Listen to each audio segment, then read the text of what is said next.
Mas dá. Hã? Mas vocês não sabem o que é testes de paternidade. Ela falou que os bandeirins lá, negativo, que é passo Mas tá. Então, acho que vocês não sabem. Então esse vídeo será importante para vocês.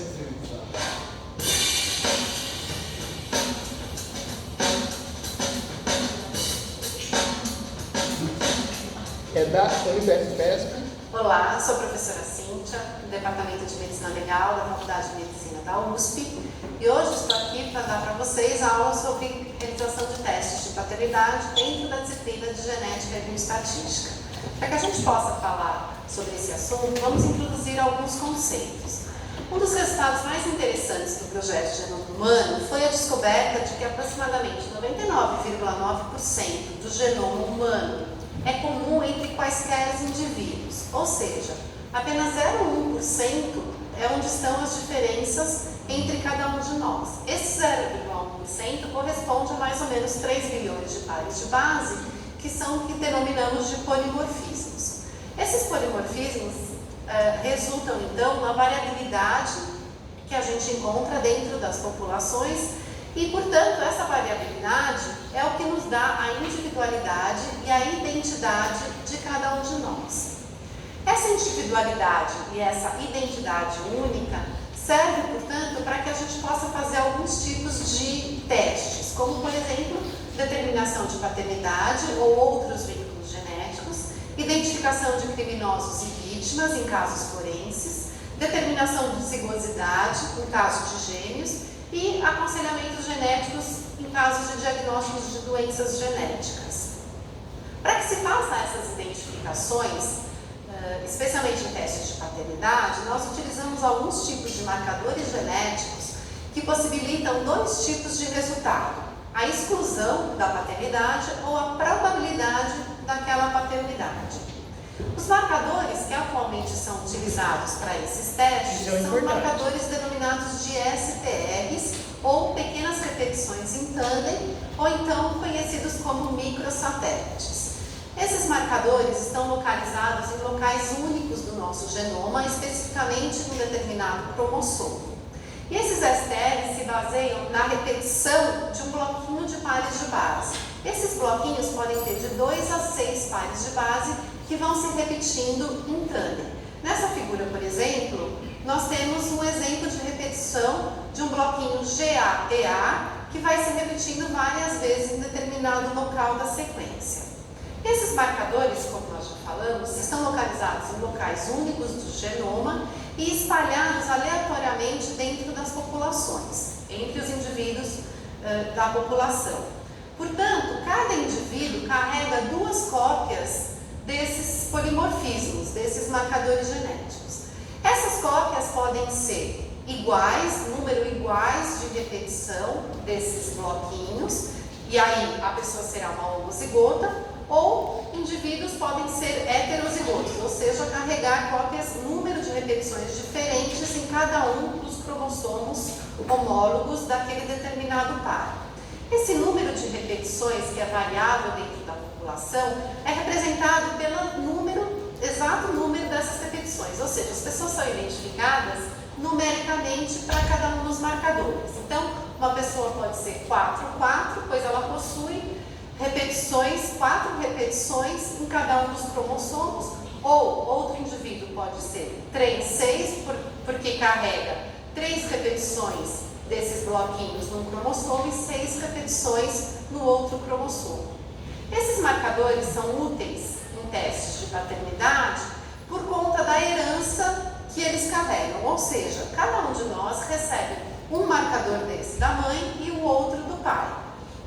Dessa maneira, cada um de nós tem a chance igual de passar cada um dos marcadores do pai homólogo para a sua prole.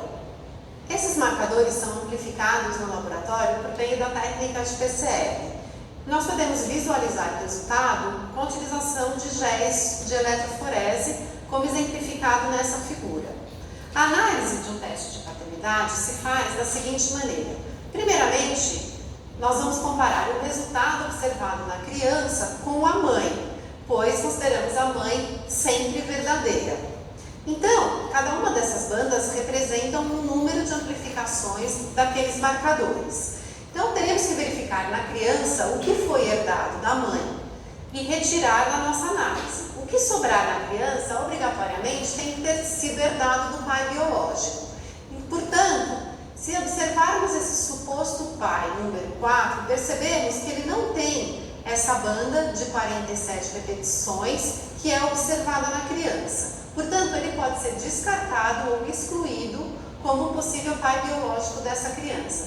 Enquanto o indivíduo número 3, ele possui essa banda de 47 repetições e, portanto, não pode ser excluído como um possível pai biológico para esta criança. Quantos desses marcadores, tipo STRs ou microsatélites, são necessários para que nós tenhamos um perfil que é único para cada um de nós? E esse tema foi desenvolvido pelo FBI por meio de estudos populacionais e definiram que 13 marcadores STR são suficientes para gerar um perfil que é único e exclusivo de cada um de nós, com exceção de gêmeos monozigóticos. Esses marcadores estão distribuídos ao longo de vários cromossomos no nosso genoma e recebem nomes diferentes. Atualmente, a análise desses 13 marcadores pode ser realizada de uma única vez por meio da utilização do sequenciador automático de DNA. A diferença é que a maneira que nós vamos observar o resultado difere graficamente do que é observado no gel de agarose. Ou seja, enquanto que na agarose nós observamos bandas que representam o número daquelas repetições, o sequenciador automático gera um resultado em forma de pico ou eletroferograma, mas que representa exatamente a mesma coisa que as bandas no gel. A outra diferença é que o sequenciador automático permite que nós amplifiquemos os 13 marcadores numa única reação de PCR e gera um resultado que nós podemos observar aqui, que é o perfil de um indivíduo de uma única vez. Então aqui podemos observar não 13, mas 16 marcadores que fazem o perfil de um único indivíduo. Como que é realizada a análise no caso desse tipo de resultado? A análise é exatamente igual à realizada nos géis de agarose, ou seja, nós realizamos a análise individual de cada marcador em relação à mãe, à criança e ao suposto pai. E para cada um deles nós verificamos na criança o pico que foi herdado da mãe, esse é descartado na análise, e o que sobrou na criança tem que ter vindo obrigatoriamente naquele pai biológico. Para que tenhamos um resultado confiável, é necessário que se faça uma análise estatística desses resultados. De maneira geral e simples, a análise estatística depende do cálculo de um índice de paternidade individual para cada um desses marcadores. Esse índice de paternidade é uma fórmula onde a gente calcula a probabilidade do suposto pai indicado ser o pai biológico contra a probabilidade de qualquer outro indivíduo da população ser o pai daquela criança. Isso é realizado, então, para todos os marcadores individualmente e, ao final, se faz um cálculo combinado desses índices de paternidade, que é o que chamamos de índice de paternidade combinado. Como é necessário que esse suposto pai tenha todos esses marcadores, o marcador 1 e o marcador 2 e o marcador 3, o que se faz nessa análise estatística é a multiplicação de todos esses índices de paternidade individuais, gerando um número que significa quantas vezes é mais provável, então, a hipótese do suposto pai ser o pai biológico contra a hipótese de qualquer outro homem da população. Para que tenhamos aquele número conhecido de 99,99%, nós jogamos esse número do índice de paternidade combinado numa fórmula específica que nos dará a probabilidade dessa paternidade, que é então este número esse índice de 99,999%. É sempre importante lembrar que o teste de DNA não deve ser utilizado como teste único ou exclusivo para definição de qualquer tipo de caso. E sim, ele deve ser usado como mais uma prova dentro de qualquer tipo de teste ou de paternidade ou de análises forenses. Espero que vocês tenham aproveitado e gostado dessa aula. Vocês sabiam disso? Não? Vocês entenderam o que ela disse? Isso é uma conta bem difícil mesmo. Isso nem eu entendo. Não que eu deveria, mas... A parte que a Rosana falou foi mais do chão, sabe? Ela não falou dessa parte do gráfico. Não falou, né? Não. Mas a gente tem que pensar então sempre assim, ó. Acho que você vai entender. A gente vai pensar sempre assim, ó. Imagine que você tenha lá, essa seja uma célula do papai. Aí a célula do papai tem lá os seus 46 cromossomos. E aí eu estou pensando numa espermatogônia, tá? Aí essa espermatogônia vai sofrer a meiose para a produção dos gametas, beleza? Meiose 1, meiose 2, você já está cansado de saber disso. Aí a gente sabe, imagine assim, que você tenha aqui uma sequência repetida do pai, que é aquelas microsequências, beleza? E aí você tem esse cromossomo, ele se duplica, não é isso? Aí você vai ter a separação dos cromossomos homólogos, dos cromossomos homólogos, e depois você vai ter a separação das cromátides irmãs. Isso significa que aquela sequência tandem aquela microsequência, ela vai obrigatoriamente estar no espermatozoide, que quando juntar com o ovócito, vai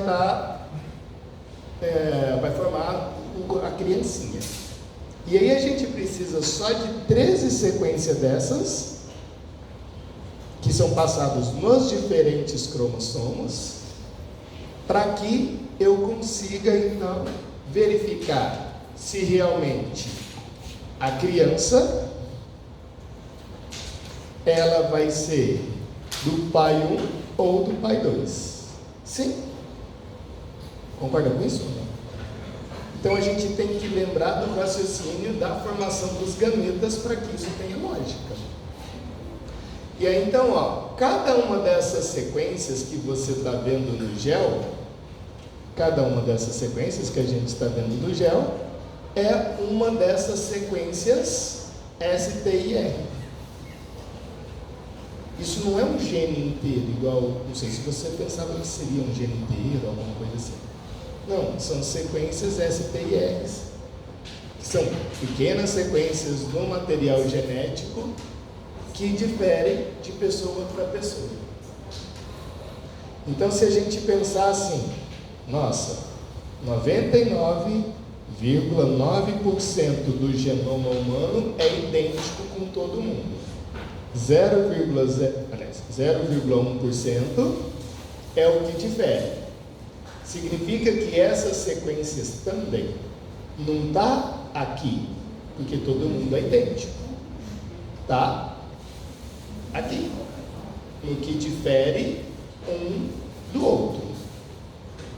Eu sou diferente de você por causa desse 0,1% de pares de bases, que dá 3 bilhões de pares de bases. Lembra dela falar? Então a sequência tandem está vindo daqui, ó. Não está vindo daqui, porque isso é idêntico para todo mundo. Beleza? Não, mas eu não entendi aquela parte do vídeo que ela fala do 2,6. Então, porque aí você vai... Deixa eu ver se eu consigo pegar o vídeo para pegar essa parte. Você está falando de...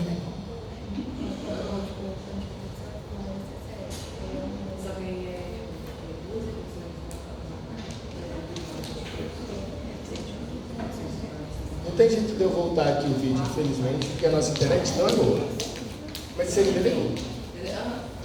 é a quantidade de repetições. Imagina que GA vai ser uma repetição. Aqui.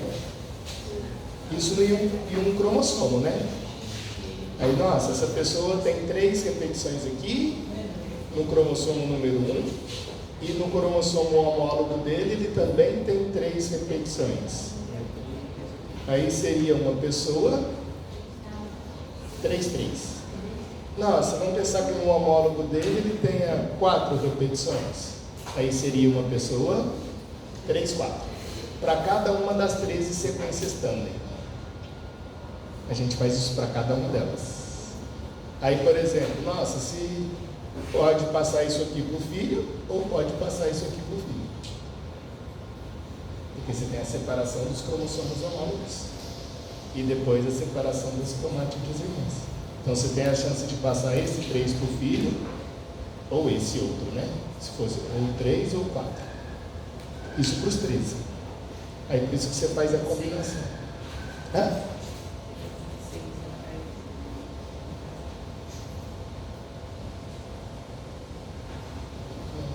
Dá 13, né?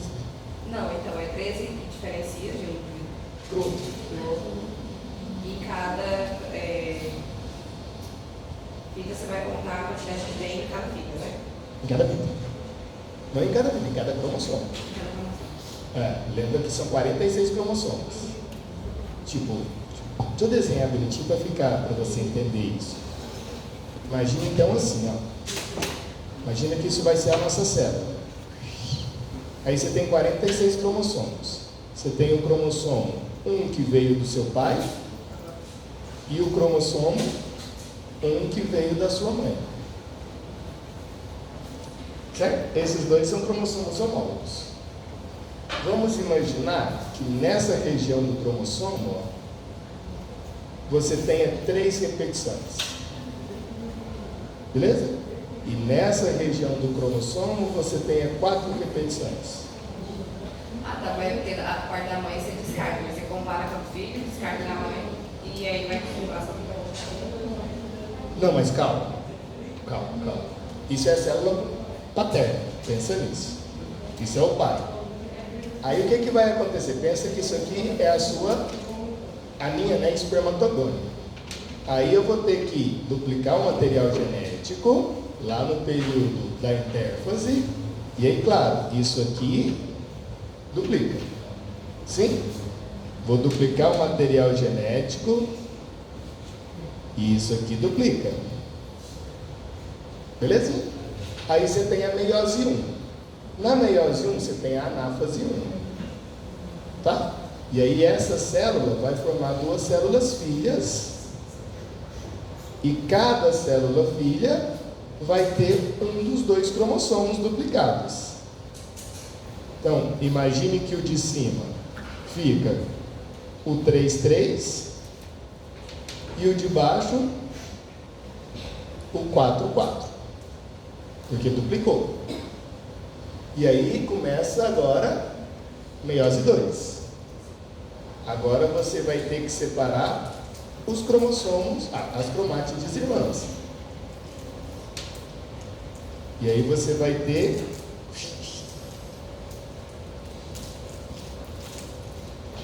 esse cromossomo aqui vai ser 3, esse aqui vai ser 3, esse aqui vai ser 4 e esse aqui vai ser 4 repetições, beleza? Então isso é um espermatozoide, isso é outro espermatozoide, isso é outro espermatozoide e assim sucessivamente. E aí você tem que pensar isso em 13 locais diferentes, em 13 cromossomos diferentes. Aí você vai pensar agora a mesma coisa com o ovócito secundário. Mesma ideia com o ovócito secundário. Aí vamos imaginar então imagina que vamos imaginar que esse aqui é o ovócito secundário. Esse é a ovogônia, desculpa. Ixi, ficou péssimo. É a ovogônia. E é a sua ovogônia. E aí a gente está olhando novamente para o cromossomo número 1. Então isso veio do seu pai e isso veio da sua mãe para formar você, e a mesma historinha aconteceu. Então, isso é do pai, isso é da mãe. E aí você tem lá essa repetição. Vamos imaginar que essa repetição ela seja 4, 4. Beleza? Aí o seu gameta, agora eu já estou pensando lá no gameta, porque acontece a mesma ideia aqui. Beleza? Aí o seu gameta, que é o ovócito secundário, vai ter um cromossomo que tem aqui 4 repetições. Quando juntar o espermatozoide, porque poderia ser qualquer um dos espermatozoides, beleza? Quando junto o espermatozoide com o ovócito secundário, nesse caso, ó, que eu circulei lá, o meu filhinho ia ser 4-4. Beleza? Mas ele poderia ser 4-3. Poderia. Depende de qual espermatozoide vai fecundar o ovócito secundário. Como você conhece a mãe? Você conhece a mãe? A mãe era isso? A gente fez o PCR da mãe, então tem lá as bandinhas da mãe. Você sabe que esse é da mãe e o outro que sobrar é do possível pai. Então imagina que o filho seria 4-4. E eu tenho um outro pai, uma outra pessoa, que em vez de ter a 3 e 4 repetição, a pessoa seja 6 e 5. Aí a altura da banda fica diferente. Eu tenho uma banda com 4 repetição e outra banda com 5. Certo? Aí o meu filho tem que ter essa bandinha aqui da mãe, 4, essa bandinha aqui do pai, 4, mas não pode ter a bandinha 6 na altura. Fica 4, 4 e 6 aqui em cima. Sim? A mesma ideia era isso, né, que você estava pensando. Mas é a ideia. Então, se a gente pegar lá o que a gente está pensando? Ó, imagine que essa aqui a gente sabe que é a da mãe. É uma repetição 4. Aí isso aqui é do filho. Então, isso a mãe e o filho compartilham o mesmo. Beleza? Esse aqui está em inglês, né? Father. Em inglês. Percebam, mas qual dos dois que tem? Esse aqui eu já não considero mais. Porque isso veio da mãe. Ah, mas o filho tem esse aqui, ó. Agora, qual dos dois pais que vai ter esse? Já que não está na mãe. Ah, esse pai aqui. Esse não tem. Aí você vai fazendo isso para todos. Para todos os marcadores. E aí você precisa só de uma quantidade de 13 marcadores para você garantir que o seu pai realmente é ele. E não é qualquer outro possível homem da população. Ficou mais claro? Pronto. Agora você já sabe. O que eu acho que você, por questão de curiosidade, eu vou colocar 3 videozinhos, que são esses aqui, ó. Downloads. 3 videozinhos, que eu não sei se você sabe, mas o que é um gel de agarose? E aí ele vai estar literalmente te mostrando como é que faz o gel de agarose, o gelzinho, o tampão, colocando as amostras, como se, isso é a mãe, isso é a criança, essa amostra é do pai 1, do pai 2 e do pai 3. Qual que é o pai que vai fazer isso? Aí como é que isso acontece bonitinho? Pipetando, pegando a amostra, colocando a amostra lá no gel de eletroforese. Aí vai ligar esse gel de eletroforese muito bonitinho. E aí liga lá no inibidor, coloca a voltagem, funciona. E aí você vai ter a separação das bandas. Está vendo lá as bandinhas sendo separadas? Aí você compara essas bandas que vai ser separadas. É assim a brincadeira. Você vai lá, nossa, então qual que é o foda? Imagina, eu vou deixar isso lá para vocês. Imagina se a pessoa que vai fazer, então, esse era o pai 1, o pai 2, né? Não. A mãe, a criança, pai 1, pai 2, pai 3. Se a pessoa colocar errado, Tipo, o pipetar errado, que é erro humano, aí o teste sai errado. Né? Tá pipetando lá, ia pegar a amostra, aí fala, nossa, vou colocar a amostra, tinha que colocar no primeiro pocinho. Aí em vez de eu colocar no primeiro, eu coloquei no segundo. Ou eu misturei as duas amostras. Aí o teste sai errado. Esse teste aí fica bem visível quando as mãos começam a preparar, fica bem visível no gel? Fica desse jeito aqui, ó. No final é isso. As bandinhas. Cada uma das bandinhas.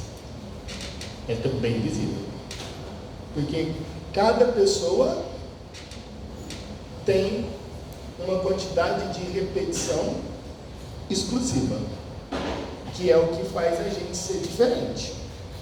Por isso que isso não serve para gêmeos monozigóticos, porque os dois são geneticamente idênticos, significa que ela não tem alteração nessas repetições também. Entendeu isso? Agora, gêmeos heterozigóticos, serve? Dá nada. E qualquer um de nós que... Mas é só no 0,1% dos genes que nos fazem ser diferentes. Não tem base a gente calcular, ou olhar para os genes que são iguais, que são 99,9%. Entendeu a ideia? Jura? Fácil, né? Se você perceber, olha lá. No artigo que eu passei para vocês, que eu nem sei mais onde ele está. Não? PDF. Aqui. Esse é o artigo que está aí no arquivo de vocês. A utilização das técnicas de biologia molecular na genética forense, uma revisão. E você vai perceber que nesse artigo ele vai falar exatamente, dá uma olhadinha lá, desses mini satélites, desses STRs. E também vai descrever para você as técnicas, eletroforese, né, PCR, reação da cadeia da polimerase, PCR. E aí, qual é a lógica? É que vocês, ao lerem isso, assistam um vídeo que vai estar disponível para vocês ir comparando e entendendo o que está acontecendo para adquirir a imagem. A gente comprou, o INEPAC comprou todas essas técnicas, só que ainda não está instalado, senão a nossa aula não seria aqui, seria lá pipetando, fazendo um negocinho. Só que qual é o problema disso? É que demora mais ou menos umas 4 horas para acontecer. Então a gente teria que ter uma aula de 4 horas para ter um gel final. Mas claro, a gente ia lá, deixava rodando, vinha, tinha aula, e ia lá depois só olhar o resultado. Tá? Acredito, se tudo acontecer bem, né, se a promessa for realmente cumprida, e o prazo de entrega, acho que em mais 2 meses vai estar tudo funcionando. E a gente consegue fazer literalmente isso na prática. Fala, nossa, como é que é a minha sequência de genes ou de proteínas? A gente consegue teoricamente fazer. Bonitinho, pessoas? Tem mais alguma forma de eu poder ir no teste de paternidade sem sinal das defeitos? Trocar a amostra. Ou, porque, por exemplo, todas essas técnicas, eletroforese, PCR, são técnicas realizadas pelo humano. Então, claro que tem a maquininha, mas a gente coloca as amostras manualmente lá. Não é um robô que faz isso, não. Pelo menos em 99% dos laboratórios é a gente que faz. E o erro é trocar a amostra. Pega uma amostra, coloca no outro, ou mistura 2 amostras, aí não tem como fazer o teste. Some com a amostra, ixi, repete a amostra. Isso. Show de bola, entendeu? Então, o que você vai fazer para mim? Tá aí o arquivinho para você. Nesse arquivinho você tem aí 6 perguntinhas fáceis, tá? Então, quando você pensar na banda do gel, ó, você não está pensando em gene, você está pensando nessas mini sequências, STR, tá? Microsatélite. Entendeu a ideia? Respondeu? Beijo no coração. Essa resposta você pode, por ser de feriado, amanhã, pré-carnaval, você tem que me entregar essas respostas até na próxima sexta-feira. Então, na próxima sexta-feira, a gente vai rediscutir tudo isso bem bonitinho. Só que aí você já vai ter lido o artigo, vai ter feito as coisinhas, visto o vídeo, pulado atrás do trio elétrico, chegar aqui com doenças. A pessoa pegou um, doença aí, o que tem pegar um vírusinho? O que é um HIV na vida da pessoa? Nada. Aí vocês resolvem e a gente discute na próxima sexta-feira.